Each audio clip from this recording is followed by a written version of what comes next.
All right, welcome once again to hashtag Ask31. Jeff Marek alongside Elliotte Friedman. And Elliotte, we are joined today by someone who is so competitive that right before we went on the air, he said, I've got to be the best one yet. No surprise, he's a Foligno, captain of the Columbus Blue Jackets. Nick, how are you today? Thanks so much for doing this. No worries. I'm doing great. Just, hanging in there like everyone else, I feel like. Okay, give us, first of all, before we get into hockey and the season and CBJ and Tortorella is going to come up and all of it, over your right and left shoulder, you have some really nice pictures. Tell us who we're looking at. Yeah. I was laughing because I didn't really realize I had them. These are old, actually. So all of them are, this is my 2-year-old son, Hudson. So we got to update that one by himself here. And then my middle one, Landon, and my daughter, Milana. Awesome. Yeah, and then actually, I was just saying that I think it was my last picture, my last dance with my mom. I got to have. So this is a picture of her and I at a wedding, Wade Redden and Danica Redden wedding. So it was a pretty special time for me. It's a great picture I've had for a long time now. So it's something I cherish. And I'm sorry, the picture of your wife is where? Yeah, she's hanging over the bed. That's an oil painting. That's a good cover-up. I got to tell you, excellent cover-up. Well done. So 6, 4, and 2, the kids, right? Yeah. Are you a better hockey player or a teacher? You know what? I'm a quicker learner in teaching than I am hockey. No, it's been fun. I definitely think I'm a better hockey player. You can just ask my daughter when I'm struggling through first grade math, but it's interesting, and you really do appreciate what these teachers do for our kids, because trying to teach your own kid, I don't know how people homeschool, God bless them, but we're not those people. So I'm looking forward to the day when we just got announced so that school's over for the year. So it was devastating. My wife and I shed a tear and had a glass of wine after that. We're going to get that soon too. And I think we kind of all knew that was coming, Nick, but we don't have the same travel schedule that you do, but we work a lot of nights, a lot of late nights. And, I envision being back in the studio. I envision working with Jeff again, because it's my optimistic way of saying we're going to get back there. But I do have to say, even though I've learned I'm the worst grade 3 math teacher on the planet, I have really enjoyed more time at home with my son. And the best silver lining about this is I'm seeing stuff with my family that I probably would have gotten to see if we were in the playoffs. Yeah, I'm with you on that. I mean, my daughter just started riding her bike without training wheels. Huge achievement. And I was just laughing at my wife. I said, I haven't had consecutive days in a row to be able to do that with her all season, to actually sit there and every day work at it. So I agree with you on just being around. And I remember talking to my wife, Janelle, just about 3 days in, I was like, let's just make sure that we make the most of this. Whatever happens, this is time we're never going to get back. I mean, the real world is going to come back to us, and we're going to look back and cherish these moments if we do it right. So I really enjoyed it with my kids, and I'm sure they're all sick of me, but I'm having a lot of fun with them. No one's sick of you online. Let's get to some questions, either from the YouTube stream or from hashtag Ask31 on Twitter. From Brian Shaughnessy, what was your welcome to the NHL moment? Oh, man. I don't know. I think for me, probably, probably my first game, as cliche as that sounds. It was in Toronto. Obviously, with just the having the history that I had playing, cheering them on as a young kid with my dad playing there. Obviously, it wasn't the same rink, but the Air Canada Center at the time, I think it was, and and just going into that arena, first game as an Ottawa Senator, and I think my eyes just were like, wow, I made it to where I wanted to be, and especially the mecca of hockey at that time for me was Toronto and playing in that building. So having my family there, and my dad, my mom, and being able to share that with them, that was a moment for me that will stick with me. There's other moments, there's been other hits that I've taken that I've said, wow, okay, that hurt. I'm in the league now, but that for me, I'll never forget that feeling of stepping on the ice and being out there with my teammates. When did you think you could actually, when did the NHL become a reality for you? Probably when I went to the U.S. national team. That year, everything just kind of came together. I got selected to play for the U.S. national team under Dave Quinn, who's now with the Rangers. And I actually got drafted to the Sudbury Wolves that same summer.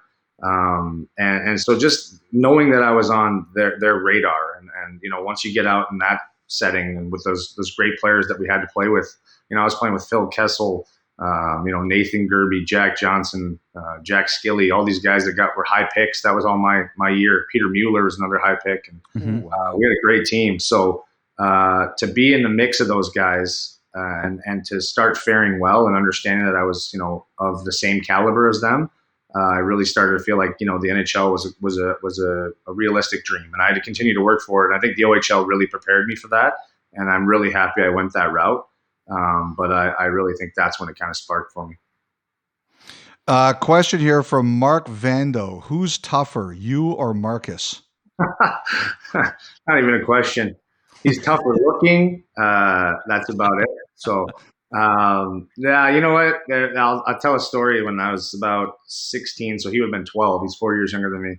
So yeah, and we were wrestling. Obviously, I was just being an older brother, and he clocked me with one. This was about the time when he was starting to catch me in height, even at 12 years old. And I remember he punched me, and I was like, I looked at him, and I didn't want to mention it or say anything, so I just kind of walked away or pretended like I had something to do. And I went, and I was like, holy, that hurt. And so that was the moment that I realized, oh boy, he's starting to get as strong as I am. And I've never really tested him since, but I always have the mind tricks over him as an older brother. So Marcus had an ornery year this year. Like he was really, and he had a great year. Like that team, as they were really struggling and they pulled their way out of it. And I thought Marcus in particular, with the edge he had all year, he was huge for them.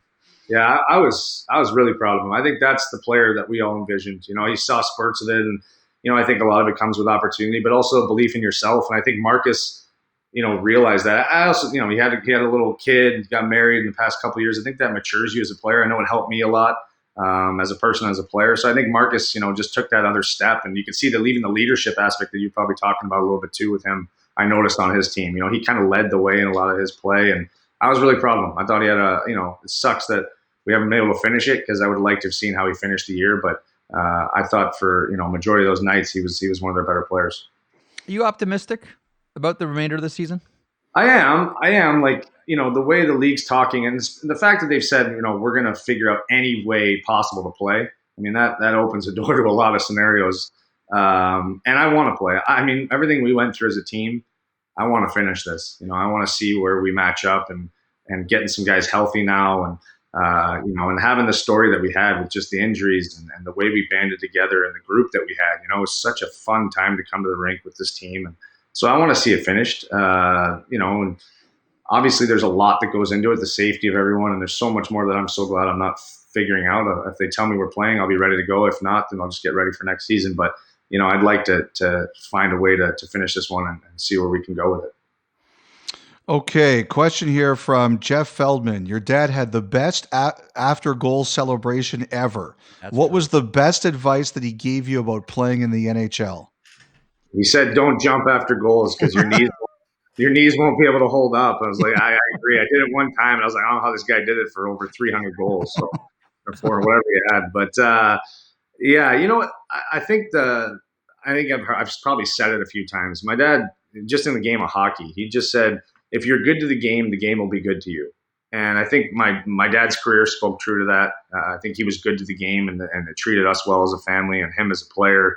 But it's something that always resonated to me. So that's why I try to, embrace everything that comes my way, with whether it's a teammate or the community or wherever I'm playing. I want to, get the most out of it. And I've been able to have a great life because of it. So I think that's something that's been so important in reminding myself as you go through some hard times throughout the year. And, it's still a privilege, and it's an honor. And when you approach it like that, I think it helps you get through some of those moments. And, I've enjoyed every single moment of my career so far, and hopefully I got a long ways to go. Did you like it when he coached you in Sudbury? No, I did. I got lucky. I really look at him as one of the best coaches I've ever had. And not just because of my dad. Actually, it was worse because he was my dad. He was extremely hard on me. But what I appreciated is that he treated me like everyone else. And at the time, it's so hard. You're not prepared. I remember he pulled me aside and said, this is how it's going to be.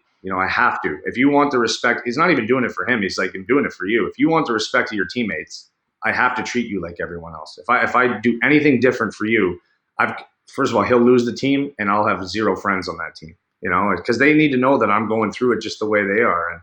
And so they saw him. He would pound on me. He would, just harp on any little thing that I did wrong. And I think it helped me become a better player. It gave me thick skin. And I appreciate him for it. And I think, the end of my career in junior, we ended up going all the way to the OHL finals. And it was such a special thing to be able to share. It was the last time the Sudbury Wolves did it was when he played, which was pretty special to be able to share that with him. And, I look back on that time together as one of the best hockey memories of my life. At the time you hate it because I remember after some bad games, I wasn't old enough to drive home yet. And you have to sit in the car with your dad like any kid would. And it was pretty hysterical. You'd go about 20 minutes. It was about 20, 30 minutes to get home, 20 minutes of no talking. And then he'd just unload on you before you got in the house. And so my mom was a good referee, or I'd go to my grandparents some nights just to avoid them. I'd say, I'm not sleeping at home. I'm going to go to my grandparents. And so we had some great times, but just to go back to it, it was special to be able to play in the OHL finals and bring that to Sudbury and experience that with him. And it was a special time. Well, one quick OHL follow-up there, because I watched you play tons when you were with the Sudbury Wolves, and you played in what I consider the last tough era of the OHL, and you had Musselman and Didi Omidi and Zach Stortini and you were no slouch. The games would take forever. I still remember that final game you guys played in Hershey Center. Zach Stortini and John Hekamovic and the opening. You remember? You just smiled. Remember that one, right? Remember that one. You grew up in the last tough era of the league. What was that like? It was insane. That was my first experience. Honestly, I knew fighting. I got to grow up a little bit with my dad playing or coaching in with the Hershey Bears. I got to see the AHL and how that was a fight every 5 seconds in that league. But to actually go on the ice and experience it for yourself in the OHL, where you're coming to training camp and there's fights and there's guys, they're strictly coming to your team because they're enforcers. They're not coming to your team. They play in 4 or 5 minutes a night and they're fighting every game. It gave me an appreciation for them, first of all, because I saw what they would go through. And at that age too, it's hard on your body. I mean, these kids, they're kids essentially. Now that I'm older, I'm like, we were kids. And I don't take anything away from it because I think it helped me as a player. I hate that argument with the fighting, and I'm on the fence with that one because I think it's prepared me in a lot of ways. But yeah, I appreciated that time. I mean, I had some wild stories, and Zach Stortini being one of them. I mean, just the things that would go on. Musselman, the whole thing that happened in Ottawa 67s, and he was walking around just one punching people, and he gets kicked out of our league. And this is my teammate, and I'm defending him. And I'm like, what the heck is going on? And he's just doing it because he's mad and wants to protect our guys. It's just that was the war back then, and whoever could intimidate the other team more in the OHL was going to win. And I remember we'd go into St. Mike's in their small barn back in the day, and you'd play a 3-3. That'd be your last game of the weekend, and you knew it was just going to be an absolute war, and there was nowhere to hide. And you're like, just get me through this game, as a kid. So thank God you had some of those guys on the ice to protect you. And I appreciate every one of those guys because they definitely, gave me some protecting at the time. And I laugh because everyone's like, oh, you fight now. I'm like, I barely had to fight in junior. Everybody else did. So, yeah, I didn't have to. And I'm glad I learned a few tricks along the way. There's a question here just based on that. Bob Jensen asks, who was the toughest player you played against in junior? So who would you say that was? There's some tough guys. I'm probably going to leave a few guys out. There's a guy, Robin Big Snake. I remember. Yeah, Owen Sound, right? Mm-hmm. Yeah. He was. I think just the name scared me more than probably him. And he was tough. But I'm trying to think of Brad Staubitz was tough then too. Yeah. I was going to say he was in the Sioux, right? Yeah. Sioux in Ottawa. Him and Storts would fight every game. Just absolutely toe-to-toe each other, and that was always one you'd get up for. And he was tough. So there was a few. I mean, I played with Chance Fitzpatrick too for a training camp, and I got to see that guy as a tough guy. And man, he could throw him too. He was about this wide, and he was a character. So I'm glad that I had majority of the tough guys on my team. I felt like. I wanted to ask you about your team this year, Nick. And I had a chance to talk to Zach Werenski a couple of weeks ago, and it's pretty obvious that your group felt that you were written off and you used it as big motivation this year. And I think you guys impressed and surprised a lot of people with what you've done? Did you impress and surprise yourselves? Yes and no. I mean, let's be honest. With the injuries we faced, to stay in the game, I think we impressed ourselves. I think it showed us what a belief can do, what a certain style of play when you're that hurt can bring you to. And I'm proud of the guys for accepting that. I think it's not easy, when your goals are struggling a little bit, when your points are not right where they used to be, and you're getting outside pressure maybe from people. It's hard not to listen to that. And when you're used to being a certain style of player.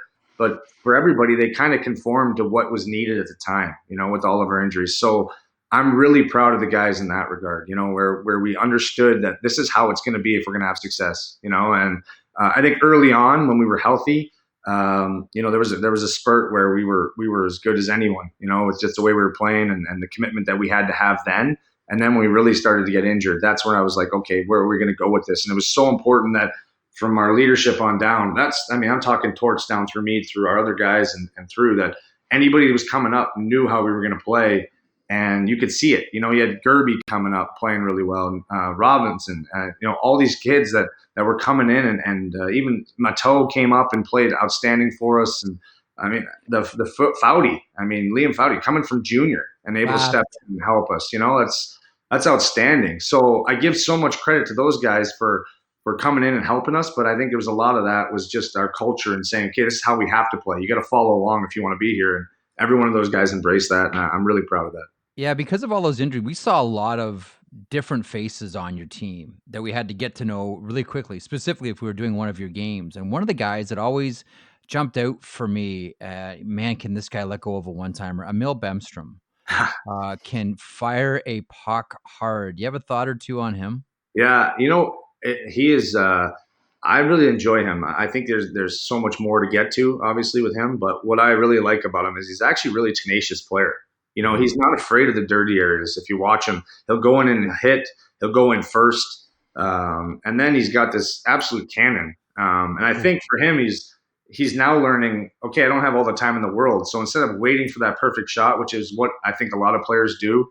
When they're new to the league, they think they're going to have more time, or they want that wide open net, or not a guy in their lane. I think towards the end, he was starting to score a little bit more for us. And I think it was because he was realizing I still have a great shot. And even if I get it through, it's going to have a chance to go in because of how hard he shoots and how accurate he can be. And so I'm really excited to see him kind of use that now when he gets back out there and use that to his advantage, because I could see him coming on. He was starting to kind of figure himself out a little bit. And that's exciting for us because I think he's a guy that has a great scoring potential in this league. I look at your organization from the top on down, and Jarmo, he's got a tough attitude, and he almost never smiles.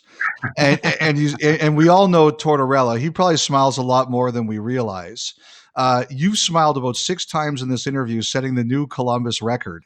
And like Boone Jenner, that for all those guys, I do them all a favor. Like Boone Jenner, that guy never smiles. Like the whole Columbus team, it's got this whole, and I really like that about it. It's like we're the disrespected, tough guy. We're going to beat you with our attitude organization. And I think it works. Like, I really think that is kind of your organization's identity. And I really think it works. Yeah. I think it has to be our organization's identity. I'll be honest with you. When I played against Columbus, it was kind of point night, when I was in Ottawa. And I don't think they ever had the respect that they deserved. There was a couple of years, I'm not knocking them, but I think for a while, the respect, and even while I was on this team, I think we were working towards it. But I give Torts a lot of credit. He's kind of given us that sandpaper, that edge, that mindset, and it's worked for us. We've been in the playoffs, the past 3 years. We've now taken a step to where we hope to win, to we expect to win every night. I think that's where it comes from. And we still feel, not to sound cheesy, but we still feel a little disrespected by a lot of people, Mm-hmm. and they don't really, the first teams that come to mind in the Metro are never really us. It's Washington, it's Pittsburgh, it's, and they're great teams, and they've proven they've won. And that's where we need to get to next. But don't be afraid to, you hear talk about stand in there and go toe to toe with them. We feel like we're just as good a team, and we have to play with that edge. We don't have the skill, that those teams had. Last year we had it with some of the players we had, but all around we don't have the Ovechkins and the Crosbys. So we got to find a way to even the score a little bit. And you got to do it with your mindset and your snarl. And that's one thing I think I appreciate when I talk to teams about us. They don't like playing us, and I think that's a compliment more than anything. Yep. It kind of speaks to the room, and I think guys should take pride in that, and I think we all do, and it's got to continue. All right, so game against Chicago. Jonas Korpisalo leaves, and it's Elvis time. What happens in the room as you hand the team over to Elvis? John Tortorella made a pretty big stink about that one. Yes, listen, it was great for sports talk radio for a couple of days, and we always thank Torts for it. Yeah, had a good soundbite after that game. What were we thinking? Is that what you're sorry? Yeah, because here comes Elvis Merzlikins, and Korpisalo was playing great, and this team is playoff bound and exceeding expectations, and boom, Korpisalo's gone, and now it's over to Elvis Merzlikins. That was turned into a wonderful story, but initially, what's the feeling in the room? Honestly, the feeling was this is exactly what this kid probably needs and wants. If you know Elvis, he's flash and he's pizzazz and he's just. You throw him into the fire, he's almost better that way. When he can ad lib and he can make it up on the go, I think when he overthinks things, and that's where anyone gets in trouble. And I think he was early on. Let's be honest. He was just. I remember talking to him, and he's like, "Man, I'm nervous. Even my legs are shaking before games." And I'm like, "Well, you don't overthink it. It's just hockey at the end of the day." So I think when he realizes now I have no choice, I think it helped him. I think it actually calmed him down. Whereas a lot of other guys maybe would. This was his moment to be like. There's no other option. I better play and play well, And I think it was a great moment for him to be able to prove himself because he is a fantastic goalie and he has all the skills and attributes and things that he's young still, so he's still learning the league. But you can tell he's going to be a great goalie. So I think for all of us, we were kind of laughing like this is probably the best situation that he could step into in a lot of ways. And did we expect him to do what he did? No. He was lights out and. Yep. A big reason why we had the success in that little time, but we're thrilled for him because I think early on it was hard. He was getting a lot of doubters and seeing what the league can do to you if you're not ready or mentally prepared for it. And I think he kind of, I was proud of him that he stepped back from the media. Even I'm sure that wasn't liked by media, but I think he needed that just so it wasn't about him. It was about him going out and playing. It was about the team. And as soon as he could wrap his head around that, I think you could see that it started, all the accolades started coming his way. He got to show off his personality with his after game celebrations and the way he plays the game. So, sometimes you got to just let it come to you as opposed to trying to meet it there. And I think we saw that with him and we're thrilled for him. Is he as confident as he is reported to be? He nailed to get to where he is and hasn't had the easiest. So I think that confidence has got him out of a lot of sticky situations. And I think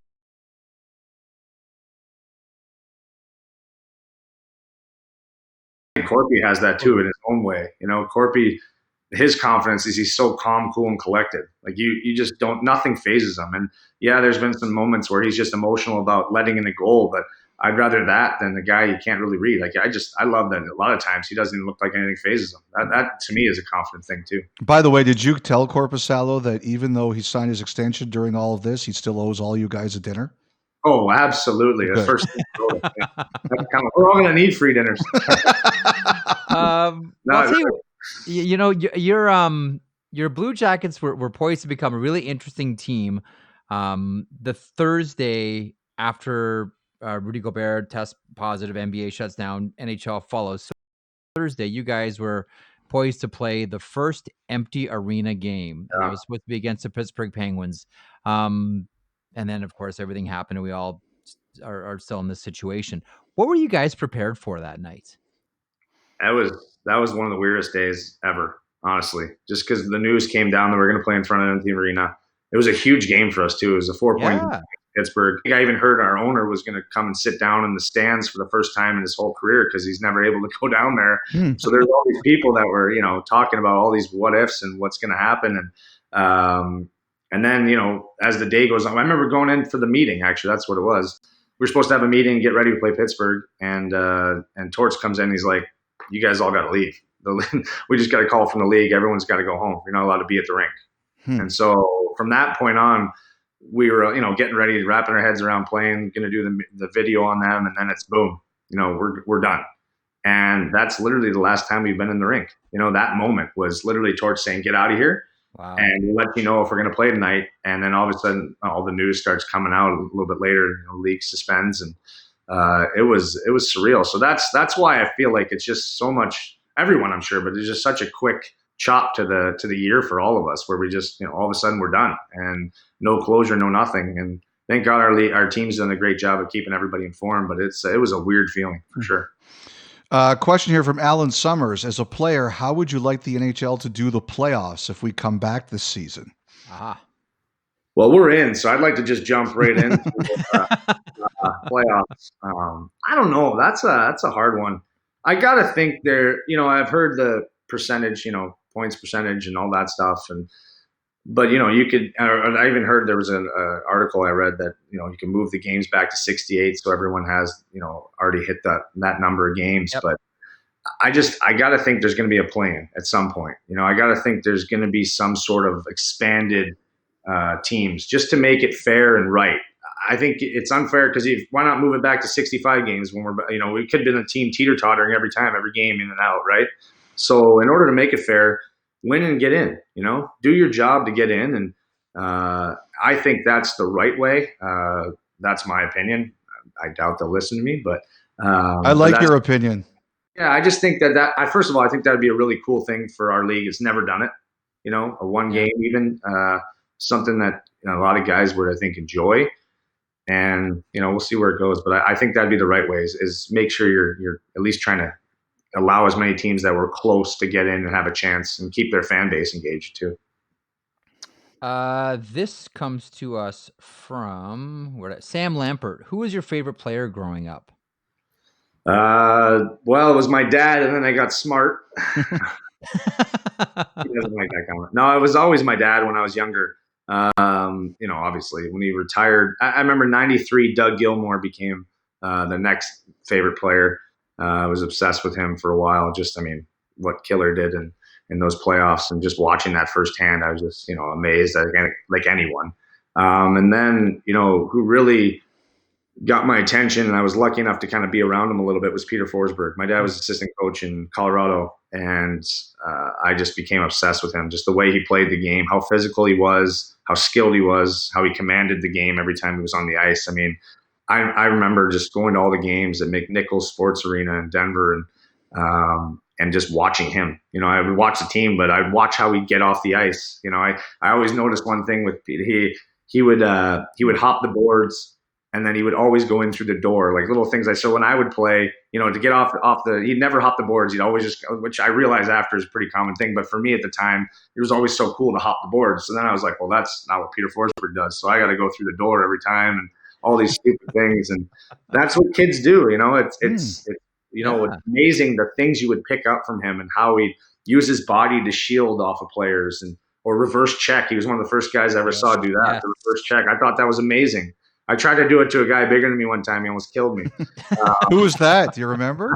I think it was it was Ryan. I think it was Ryan Hastings. It was a defenseman in Sudbury. It was like an overage defenseman. Mm-hmm. And I went into the corner with him, and I tried to reverse check him, and I thought he was going to absolutely kill me. So I learned my lesson a long time ago. But just little things like that you to play. And where many people are saying, oh, he's tarnishing the legacy and leave the stage while they're still clapping. I liked him more because he wouldn't quit. Like to me, that's what you're supposed to be cheering for. Guys that don't. And I think it's a great lesson for a lot of people. You have to love it. You have to have a passion for it. It's something my dad told me and taught us at a young age. And if you don't, I just don't think you go through the hard times like he went through and come out the other side. That, it's unfortunate, because I think he had a lot of good hockey left, and it would have been really interesting to see where he could have taken things with his point totals in his career. But I heard about him so much. Like Sid was somebody that, the first time you play against him, I was this night, I just wanted to show like I was just as good as him. Like it was just, just so stupid. But that's, that's how I was. I wanted to see where I'd measure up. Okay, well, this guy's my age. I should see how good I am compared to him. Well, 500 points after me later, he's doing pretty darn good. So, that's where I think was so neat. Like Sid, Yager, even Brendan Shanahan, it was interesting. I remember I just scored against Montreal for my first goal, and we were playing the Rangers a few nights later. And I remember I lined up next to him, and he taps me on the shin pads, and he goes, "Hey, kid, that was awesome what you did for your dad." you know, when I jumped after my goal, and I was just like, thank you very much, Mr. Shanahan. The way he went. So just things, those moments, you know, Nicholas Lindstrom's name, another guy that was just, you know, all these people are just like, wow, this is, you know, the people you end up, you know, you grow up watching and then getting to be on the ice with. It's a pretty special feeling. It's awesome. That's really cool. Listen, our time is up. Thanks so much for stopping by. If you want to do it again next week, I know you got time. You know, We're doing the best, so that's all I want to know. Yeah, What's that? You got the crown right now, no question. Okay. The crown and the belt. Jordan Binnington had it. I think he passes it from St. Louis. It goes to Columbus. Nick, thanks so much for stopping by today. Thank you guys for having me. Stay safe. Take care. Yeah, and you as well. All the best to the family. That is Nick Foligno, captain for the Columbus Blue Jackets. On behalf of our entire crew and Elliotte Friedman, Jeff Marek signing off. Thanks so much for joining us on hashtag Ask31. We will return on Thursday. Be safe. Be well. Thanks for joining us today.